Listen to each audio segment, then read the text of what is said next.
Hello everyone. Over the next few days, Black Lesbian community will have two discussions on penetration in lesbian relationships. These conversations will be held on Clubhouse. The first discussion is on Friday, October 18th at 9:30 p.m. EDT and will center femmes. The second discussion will be Monday, October 21st at 8:15 and will center masculine presenting and no label lesbians. Black lesbians are invited to attend both discussions as members or guests. Request links in the comments if you are not already a Clubhouse member. This is the first of two videos I will post on penetration in lesbian relationships, which has always been a controversial topic, particularly in feminist lesbian circles. This video explores, from a feminist perspective, some reasons why some lesbians may not prefer penetration, especially with a strap-on. 1. Rejection of phallocentrism. Many feminists criticize phallocentric models of sex, which prioritize penetration as the ultimate or most important sexual act.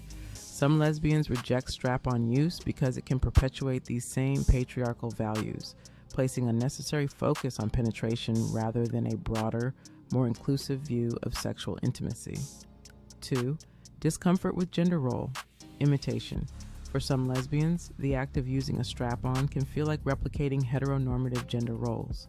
Feminist critiques often focus on how the penetration dynamic can mirror the binary power structure of male-female sex, with one partner assuming a traditionally masculine role, which might be uncomfortable or undesirable in a relationship that seeks to break away from those norms. 3. Emotional and psychological associations. Penetration, particularly with a strap-on, can evoke feelings related to past trauma or negative experiences with male partners for some women. From a feminist perspective, this can be seen as reinforcing trauma and triggering emotional responses tied to patriarchal sexual violence or coercion, which some may want to avoid. 4. Emphasis on egalitarian sexual practices. Many lesbians, particularly those with a feminist perspective, prefer sexual interactions that emphasize equality and mutual pleasure, without one partner assuming a dominant or penetrative role. The use of strap-ons may be perceived as introducing an unequal dynamic, which contrasts with the desire for more balanced sexual interactions. 5. Redefining sexual pleasure. Some feminists emphasize that sexual pleasure can come from a wide range of activities, and penetration does not need to be central to that.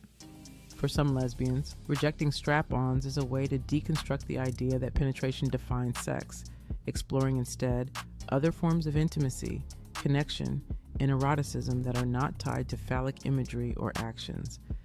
These reasons reflect ongoing discussions within feminist and lesbian circles about sexual practices, power dynamics, and how patriarchal structures may influence even lesbian relationships. Many of these points challenge traditional notions of sex, seeking to redefine pleasure and intimacy on more egalitarian and expansive terms. Of course, there are many other reasons some lesbians do not engage in penetration in their intimate relationships, including that it just is not pleasurable for everyone. For one, it can be physically and psychologically uncomfortable, especially for lesbians who have exclusively experienced sexual intimacy with other women. Also, many women report that clitoral stimulation gives them a far more intensive and pleasurable experience than penetration does. These are just some talking points that will be considered in our discussions. Stay tuned for the second video, which highlights some feminist arguments supporting penetration and the use of strap-ons in lesbian intimate relationships. SLS.